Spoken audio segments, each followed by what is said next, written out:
नमस्ते। आज के इस एक्सप्लेनर में आपका स्वागत है। आज हम सिर्फ इस बारे में बात नहीं करेंगे कि पैसा कैसे कमाया जाए, बल्कि हमारा पूरा फोकस इस बात पर होगा कि उस पैसे को स्ट्रेटेजिक तरीके से कैसे बचाया और बढ़ाया जाए। देखिए, एक आम इंसान और एक मिलियनियर के बीच जो असली फर्क होता है ना, वो सिर्फ इनकम का नहीं होता, बल्कि माइंडसेट का होता है। एक फाइनेंशियल कंसल्टेंट की नज़र से आज हम उन 7 पावरफुल हैक्स को डिकोड करेंगे जो सच में वेल्थ क्रिएट करने का नज़रिया पूरी तरह बदल सकते हैं। शुरुआत करते हैं एक बहुत ही दिलचस्प कहानी से। दुनिया के सबसे अमीर इंसानों में से एक जे पॉल गेटी ने एक बार अपने दोस्तों को एक महंगे रेस्टोरेंट में डिनर पर बुलाया। लेकिन आपको जानकर हैरानी होगी कि उन्होंने रेस्टोरेंट के बाहर पूरे 15 मिनट तक इंतजार किया। क्यों? महज 10 शिलिंग के सर्विस चार्ज को बचाने के लिए, जो रात 10 बजे के बाद खत्म होने वाला था। ये कहानी उस मिथक को पूरी तरह तोड़ देती है कि अमीर लोग अपना पैसा बिना सोचे समझे उड़ाते हैं। असली बात यह है कि अगर आपकी इनकम की बाल्टी में नीचे छेद हैं, यानी आपके खर्चे कंट्रोल में नहीं हैं, तो ऊपर से चाहे जितना पैसा भर लिया जाए, वो बाल्टी कभी नहीं भरेगी। तो आज का हमारा फ्रेमवर्क एकदम क्लियर है। इन 7 हैक्स को हमने 6 मुख्य हिस्सों में बांटा है: the millionaire mindset, rethinking everyday spending, protecting the wealth, the mathematics of money, mastering debt और आखिर में एस्केपिंग द ईगो ट्रैप। चलिए पहले सेक्शन से शुरुआत करते हैं। 1. The millionaire mindset. एक साधारण अर्नर से एक वेल्थ क्रिएटर बनने का जो सबसे बड़ा साइकोलॉजिकल शिफ्ट है, वो यहीं से शुरू होता है। हमारा पहला हैक बहुत ही प्रैक्टिकल है। अपने खर्चों को रुपयों में नहीं, बल्कि समय में तोलना शुरू कीजिए।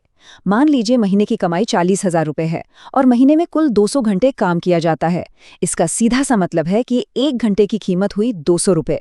अब मान लीजिए कोई 5,000 रुपये की गैजेट या शूज़ खरीदने का मन कर रहा है, तो खुद से ये सवाल पूछना है, क्या उस एक चीज़ के लिए जिंदगी के 25 घंटे की कड़ी मेहनत देना सही है? अगर अंदर से जवाब नहीं आता है, तो वो चीज़ गैर ज़रूरी है। ये सिंपल सा हैक इम्पल्स बाइंग की आदत को हमेशा के लिए खत्म कर सकता है। अब आते हैं दूसरे सेक्शन पर। 2. Rethinking everyday spending. ये वो बारीक ट्रैप्स हैं जो रोजमर्रा की जिंदगी में हमारी वेल्थ को सोखते रहते हैं। हमारा दूसरा हैक हमारी शॉपिंग हैबिट से जुड़ा है।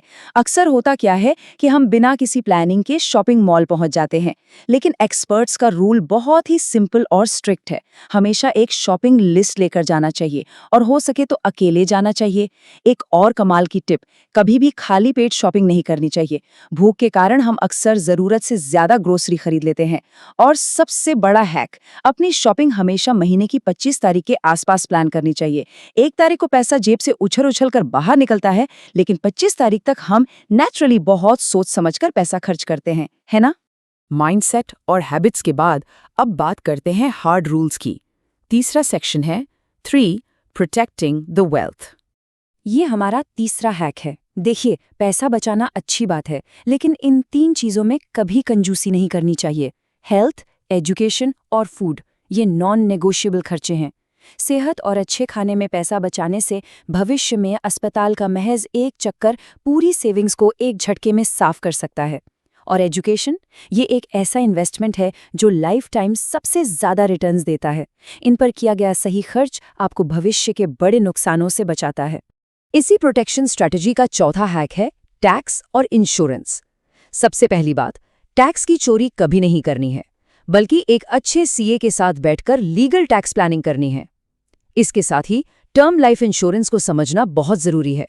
ये एक ऐसा प्योर प्रोटेक्शन प्लान है जो आपकी सालाना इनकम का कम से कम 10 गुना होना ही चाहिए। और यहाँ एक बहुत ही सख्त चेतावनी है, इन्वेस्टमेंट और इंश्योरेंस को कभी भी मिक्स नहीं करना चाहिए। जो महंगी मनी बैक पॉलिसीज होती हैं, वो असल में बहुत बड़ा नुकसान है। प्योर प्रोटेक्शन के लिए टर्म प्लान लीजिए और अपने इन्वेस्टमेंट्स को बिल्कुल अलग रखिए। अब बात करते हैं 5वें हैक की, जो एक बहुत ही प्रैक्टिकल रूल है, द 24-10 कार रूल। बहुत से लोग अपनी जिंदगी में सिर्फ एक महंगी कार खरीदकर ही फाइनेंशियली पीछे हो जाते हैं।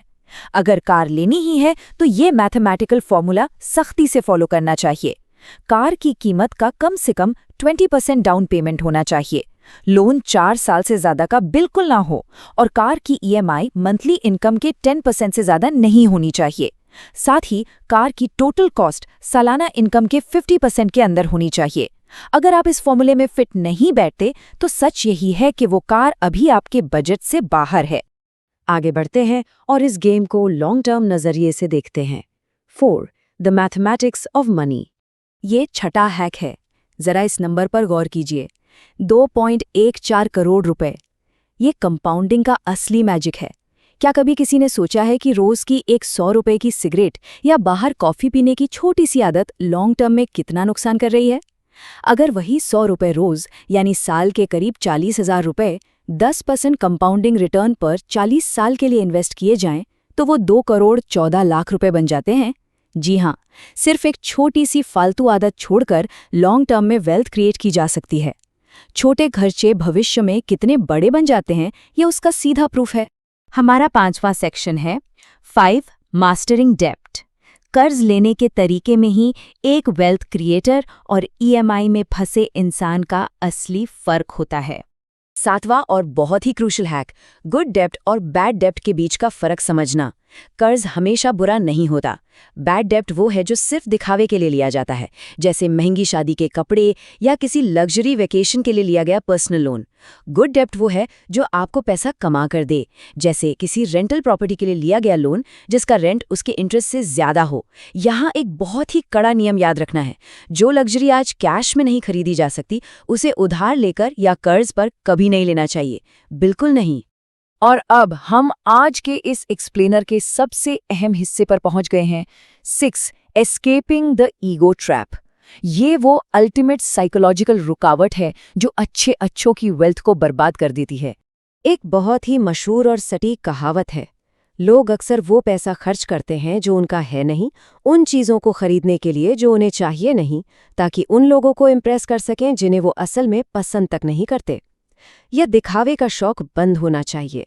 अगर कहीं से अचानक बड़ा पैसा आ जाए, कोई भारी बोनस मिले, तो उसे तुरंत खर्च करने की गलती कभी नहीं करनी चाहिए। उसे कम से कम 3 से 4 महीने के लिए एफडी में डाल देना चाहिए। अपने दिमाग को ठंडा होने का वक्त दीजिए। याद रखिए, पैसा आपको तभी संभालता है जब आप पैसे को संभालते हैं। तो आज हमने जिन 7 प्रैक्टिकल फाइनेंशियल हैक्स पर बात की है, उन्हें देखते हुए एक बड़ा सवाल सामने आता है। आपके हिसाब से इनमें से कौन सा हैक फाइनेंशियल फ्रीडम अचीव करने के लिए सबसे पावरफुल कैटलिस्ट साबित हो सकता है? इस पर जरूर विचार कीजिएगा और आज ही इसे अपनी डेली लाइफ में लागू करना शुरू करें। अपने माइंडसेट को बदलिए और वेल्थ बिल्डिंग की जर्नी स्टार्ट कीजिए।